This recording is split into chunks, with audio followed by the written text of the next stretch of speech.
So the great thing about the Mac is it provides a great place for me to put my comments.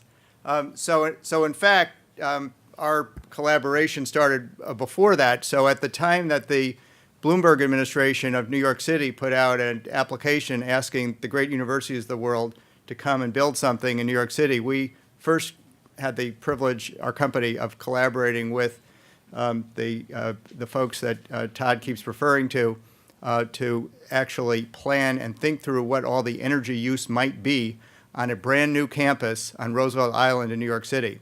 And our firm did all of the design and structured work for a possible, frankly, microgrid. It went way beyond solar on that. So when Cornell submitted its application to the Bloomberg administration, what we're very proud of is that there are only two firms that were named in that proposal. One was, apart from Cornell University, which was all through it, one was the architect, Skidmore, Owings & Merrill, and the other was Distributed Sun.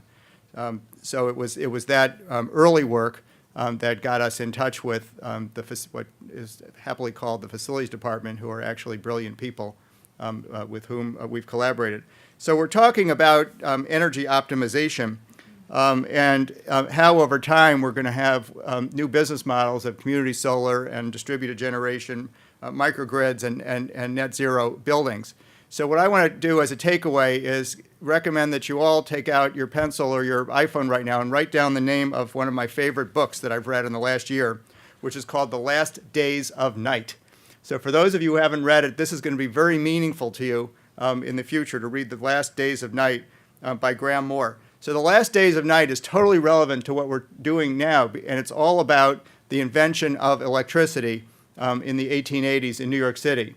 And it's about what really matters to what we all do and to how Cornell and Todd and our organization, Distributed Sun and Verdant, work together. Because The Last Days of Night is about technology on the one hand, business on the other hand, and strategy on the third hand. And they actually all have to work. So there was this guy named Thomas Edison, and there was this guy named George Westinghouse, and they both invented electricity at the same time. And they had a slightly different approach to it, but they were both applying to patents, because even in those days, when one invented something, one came to Washington, D.C. and applied for a patent because that was very valuable. And at the time of the beginning of the book, Thomas Edison had sued George Westinghouse for $1 billion, which in 1888 was a lot of money. It's a lot of money now, but it was really a lot of money then.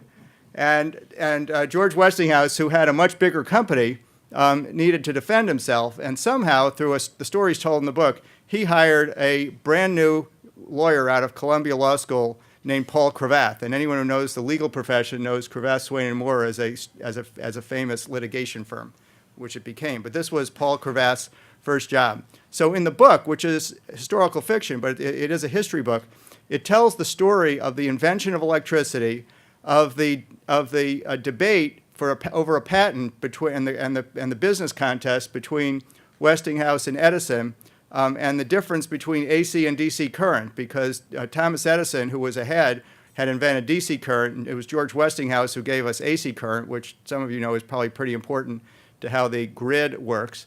And from many points of view, and there's one other, Nikola Tesla is very important in the story, which is very, very interesting, as is a guy who a lot of you have heard of called J.P. Morgan.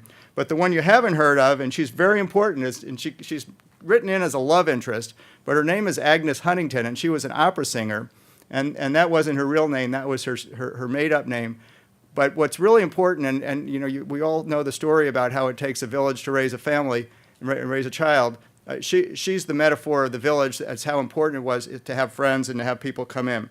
So as all that was happening, what they were competing against at the time was AC versus DC, was technology, but it was really about business interests and how to get it into the market and what the distribution strategies would be, and then what the legal strategy was from the point of view of protecting it and getting it to the market. And all of those become very, very important. So what does that have to do with us today and with me? So my company, Distributed Sun, develops, owns, and operates distributed generation solar. We have operating assets in 11 states. We have a lot in New York State, as you just heard. We're providing we've done all of the solar energy for Cornell as a partner.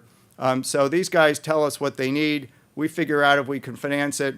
And the bottom line of what I do for a living, being in the solar business is I'm not in the technology business. In fact, the thing I hate the most would be technology risk. Because what I do is I build plants. They happen to be solar plants. My power comes from the sun. But I build plants, and I build them in a way where someone, me, has to come up with all the money up front. I have to build it, and I have to make it operate. And only after it's fully operational, at that moment, which is called the point where the project starts, only at that point can I charge Cornell University for the power, right? So they could care less if I fail and I don't build it. They only care once it's built and operating, and then they get to brag about the fact that they've got 7% coming from the sun. I got to take all the risk first. So really, I'm not in the technology business. There's two things that matter in my business, and they're both four-letter words, so you'll remember both of them. One is math, and the other is risk. So everything I do every day are both four-letter words, and they're different four letters. So math and risk. So the math is easy. So I've got lots of guys and gals with spreadsheets who do analysis. And they figure out if you invest, $50 million in this, what are you going to get? Because we only get paid pennies, right? And we get paid pennies every month for decades. So hopefully over time they add up. But if you're going to be paid pennies for decades, the math better work. Well, the other thing that better work is the risk. So the risk is what can go wrong. And when you're looking at something that's going to happen over decades, a lot can go wrong. And you better be able to underwrite it and figure it out. So that's what we do. We've been privileged to collaborate with a lot of interesting customers, including Cornell. It is all about math and risk. So what I'd like to move to just for a moment is that just like Graham Moore, who wrote the book, The Last Days of Night, his intellectual descendant is Gordon Moore of Intel, who's famous for Moore's Law. And Gordon Moore in Moore's Law said everything's getting that the power of a computer chip is doubling every 18 months. And it's Gordon Moore's Law that we're kind of following in the solar industry, not literally, but close. So the cost of our infrastructure, that which we do in solar, has come down by 75% in the 8 years that I've been doing it. So that's a miracle, and that's fantastic. I love that costs are coming down. What cost coming down means is that every quarter I can build more power for less money, right? And because it's all about math and risk, and I go and I'm building in all kinds of different zip codes, it's about making things bank and making them financeable. So really, when I talk about math and risk, it's really about being in my business is really about being in the capital markets. So the other secret in the world, and you can tell everyone you heard it here, but it is don't tell it outside of this room, is that there's unlimited money in the world, unlimited money for long duration, low risk investments. Well, what does that mean? Long duration means a long time, low risk means low risk. So the only thing that people sitting where I'm sitting need to do, whether it's for earth source heating and cooling that he was talking about at Cornell, or it's about solar, or it's about tidal, or it's about wind, or any other words you've heard of, the only magic trick that has to be made is to totally get rid of the technology risk, figure out what the contracts are, figure out how to get someone to buy it every month for decades. That's considered a long time, decades. And once you convert the technology into something which is reliable, that works for decades, and you've got a revenue stream, the capital markets have unlimited money for that. Now it happens that not everything works in quite that way. So the magic trick is to move things from being complex to simple, and from being that which can be financed that way. So it really is a market about money. And the final comment about money is money comes in units. And the units are not small, they're big. So that's the other fascinating thing about the capital markets. They love $100 million bills. They love billion-dollar bills even more. They hate million-dollar bills. It's really funny. They hate them. So the other trick for folks in the development business is to how to create units of tens of millions, 25s of millions, or hundreds of millions. Because when you do that, and you're doing it in a way where the math works and the risk works, then you can talk to Wall Street. But if you don't figure out those units, you're not in a position to talk to Wall Street. 10 seconds. Last 10 seconds.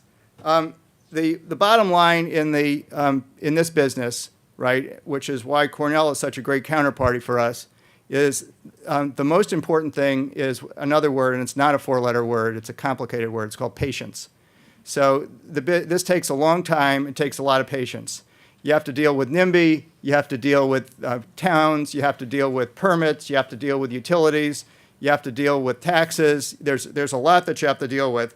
It's helpful, like in Gordon Moore's, in Graham Moore's book, The Last Days of Night, to have a good lawyer like Paul Cravath, because it takes a lot of contracts to get all this done. And it's also important, and this is why you'll want to read the book, to have friends like Agnes Huntington. Thank you. Excellent.